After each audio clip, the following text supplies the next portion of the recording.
fotogrāfe upura lomā. Kā tas ir? Gan jau, ka tu zini, kā tas ir. Un mēs katra, kad sākām, bijām šajā lomā. Nu, tas ir apmēram tā, kad man nesanāk, neviens pie manis nenāk, labāk strādāšu parastu algotu darbu, un es vēl pamācīšos, vēl iziešu kursus, vai. Pie kā noved šāda pozīcija? Nu, tāpat kā dzīvē. Tikko tu ieņem šādu upura lomu, vēl bērna loma, gan jau, ka tu par to esi dzirdējusi. Tikmēr tu tur arī esi, un tas ir kā purvs, no kura ļoti grūti iziet ārā. Ļoti grūti izrāpties, jo tur ir komfortabli, jo tur tu ne par ko neatbildi. Kas notiek ar fotogrāfiju, kur ir upura lomā, bet vēlās bildēt sievietes, vēlās attīstību, vēlās saņemt labu algu, nu tā kā samaksu par saviem pakalpojumiem, nekas nenotiek, meitenes.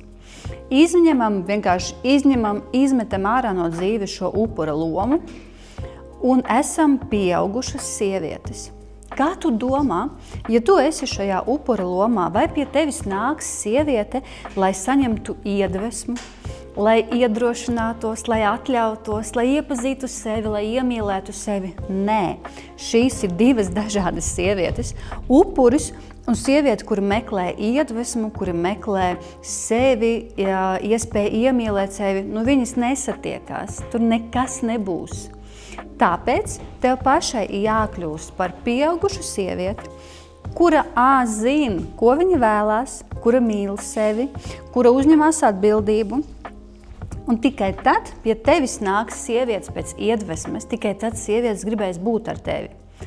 Skaidrs, ka šo visu es runāju un liekas visu pašsaprotami. Jā, ok, es nebūšu upura lomā.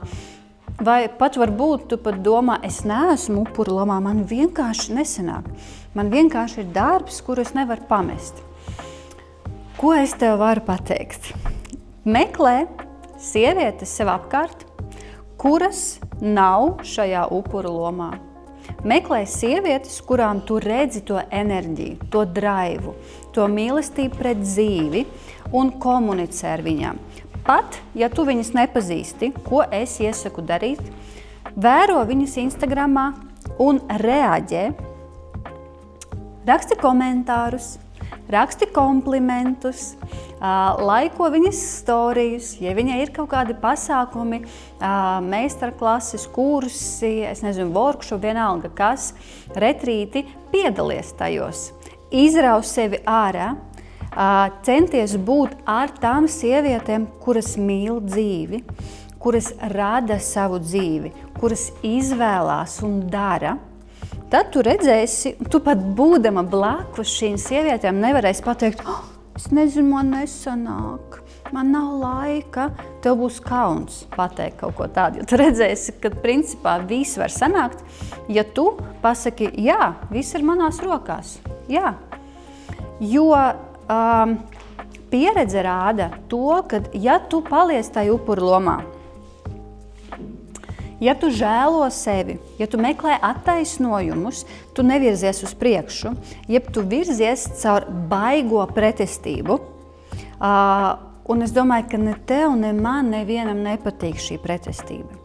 Tāpēc tagad mēģināšu tā kā salikt tā kopā visu, ko es pateicu, lai tu saproti, pāanalizē sevi, kādā pozīcijā tu esi pašlaik, cik daudz tu meklē attaisnojumus, cik daudz tu ej ar pretestību, cik daudz tu saproti, ka tu nevari, tev nesanāk, tev nav tā, kā tu gribi.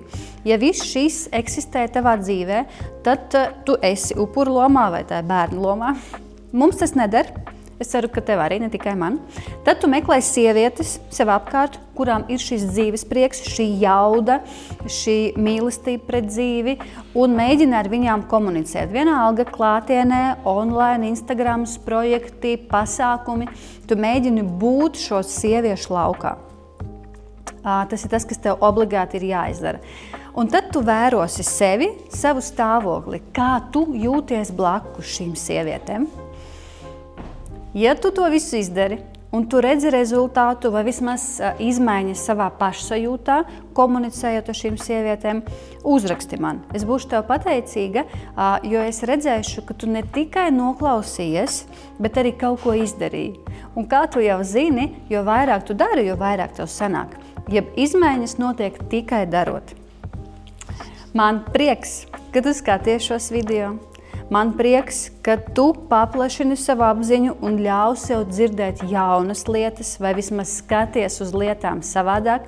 Es ticu, ka tev viss sanāks, ka tu izdarīsi pareizās izvēles un galu galā dzīvosi tādu dzīvi, kādu tu vēlies dzīvot.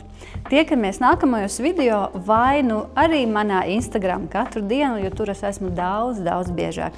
Atā!